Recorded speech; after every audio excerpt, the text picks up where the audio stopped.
حضرت ازرق بن قیس فرماتے ہیں کہ ہم اہواز ایرانی شہر میں ایک نہر کے کنارے تھے جو خشک پڑی ہوئی تھی۔ پھر حضرت ابو برزہ اسلمی صحابی رسول صلی اللہ علیہ وسلم گھوڑے پر تشریف لائے اور نماز پڑھی اور گھوڑا بغیر باندھے چھوڑ دیا۔ گھوڑا بھاگنے لگا تو آپ نے نماز توڑ دی اور اس کا پیچھا کیا، آخر اس کے قریب پہنچے اور پکڑ لیا، پھر واپس آ کر نماز ادا کی تو وہاں پر ایک خارجی تھا، وہ کہنے لگا کہ اس بوڑھے کو دیکھو، اس نے گھوڑے کے لیے نماز توڑ ڈالی ہے۔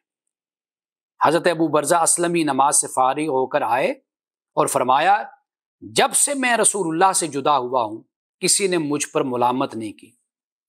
یہ واحد بدبخت یہ خارجی شخص ہے کہ جس نے مجھ پر ملامت کی۔ میرا گھر، اب دیکھیے کیا فرمایا میرا گھر یہاں سے دور ہے، اگر میں نماز پڑھتا رہتا اور گھوڑے کو بھاگنے دیتا تو اپنے گھر رات تک بھی نہ پہنچ پاتا۔ اب یہ ہے توکل، نماز توڑ کر دوبارہ پڑھ لی، لیکن یہ نہیں کہ نماز پڑھتے رہے اور گھوڑا بھاگ گیا۔